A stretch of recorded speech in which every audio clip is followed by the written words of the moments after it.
এবার ভারতের কাছে নিজেদের ন্যায্য হিস্যার হিসেব চাওয়া শিখে গেছে বাংলাদেশ। চোখে চোখ রেখে চালিয়ে যাচ্ছে আন্তর্জাতিক কূটনীতি। এতদিন তো শুধু অভিযোগ করে আসছিল, এবার পাশের দেশের কাছে হিসেব চাইতে শুরু করেছে বাংলাদেশ। পদ্মার বুক শুকিয়ে যাচ্ছে, গঙ্গার পানি প্রবাহ নিয়ন্ত্রণ করছে ভারত, অথচ এতদিন কেউ মুখ খুলতেও সাহস পায়নি।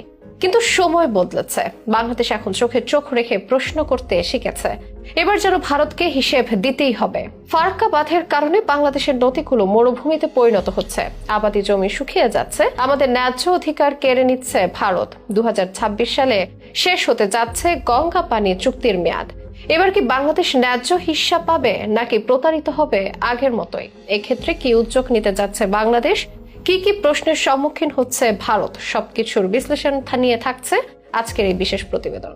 1976 সালে মাওলানা ভাসানী প্রথম বুঝতে পেরেছিলেন যে ফারাক্কা বাঁধ শুধু একটি প্রকল্প নয়, বরং এটি বাংলাদেশের অস্তিত্বের জন্য হুমকি। সে সময় তিনি সীমান্তের লাখো মানুষের সমাগম ঘটিয়ে প্রতিবাদ করেছিলেন, কারণ তিনি জানতেন এটি আমাদের জন্য এক ভয়াবহ বিপদ ডেকে আনবে। কিন্তু ভারত তার কথায় কর্ণপাত করেনি, বরং তারা গঙ্গার পানির স্বাভাবিক প্রবাহ রোধ করে নিজেরা সুবিধা নিয়েছে। আর বাংলাদেশ ধীরে ধীরে পানি শূন্য হয়ে পড়েছে। ফারাক্কা বাঁধ চালুর পর থেকেই বাংলাদেশের নদীগুলো শুকিয়ে যেতে শুরু করে। বিশেষ করে পদ্মার পানি ক্রমশ কমতে থাকে, শুষ্ক মৌসুমে নদী চরে পরিণত হয়। গঙ্গার পানি বন্টন চুক্তি করা হলেও বাস্তবে বাংলাদেশ কখনোই ন্যায্য হিস্যা পায়নি। প্রতি বছর বাংলাদেশের উত্তর ও পশ্চিমাঞ্চলের বিশাল এলাকা পানির অভাবে চরম ক্ষতির মুখে পড়ে। কোটি কোটি মানুষের জীবন জীবিকা হুমকির মুখে, অথচ এতদিন কেউ ভারতকে স্পষ্ট করে প্রশ্ন তোলেনি। ক্ষমতায় থাকা অনুগত গোষ্ঠীগুলো চুপ থেকেছে, প্রতিবাদ করতে সাহস পায়নি। কিন্তু সময় বদলেছে।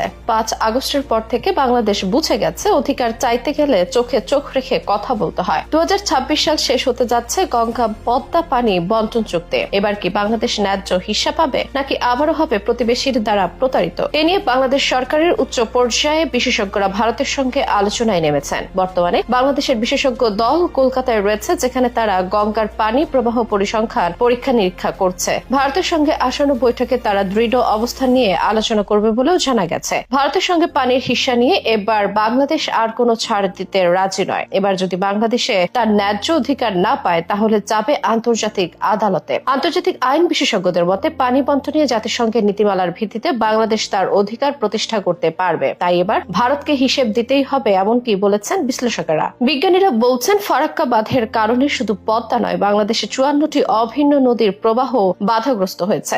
এই কারণে উত্তরাঞ্চলে বিশাল অংশ মরুভূমিতে পরিণত হচ্ছে, মাটির উর্বরতা কমে যাচ্ছে এবং ভূগর্ভস্থ পানির স্তরও দ্রুত নিচে নেমে যাচ্ছে। এর ফলে কৃষি খাত ব্যাপক ক্ষতির মুখে পড়েছে, যা দেশের অর্থনীতির জন্য এক মারাত্মক হুমকি। এতদিন ভারত যা ইচ্ছে করেছে ঠিক সেটি করে আসছে, কিন্তু নতুন বাস্তবতা বলছে অন্য কিছু। ভারতকে এবার হিসেব দিতেই হবে। বাংলাদেশের নতুন কূটনৈতিক অবস্থান এবং জনমতের চাপ এবার ভারতকে বাধ্য করবে পানি চুক্তি পুনর্বিবেচনা করতে। আর এই নিয়ে আগামী 6 ও 7 মার্চ কলকাতায় গুরুত্বপূর্ণ বৈঠক অনুষ্ঠিত হবে, যেখানে বাংলাদেশের প্রতিনিধি দল ভারতের সঙ্গে পানি বন্টনের চূড়ান্ত আলোচনা করবে। বিশেষজ্ঞরা মনে করছেন এবার আর আগের মতো পানি বন্টনে পক্ষপাতিত্ব মেনে নেবে না বাংলাদেশ। এবার কূটনৈতিকভাবে শক্ত অবস্থান নিয়ে পানি চুক্তির পুনর্নির্ধারণ করতে হবে, না হলে আন্তর্জাতিক ফোরামে ভারতকে জবাবদিহি করতে বাধ্য করা হবে।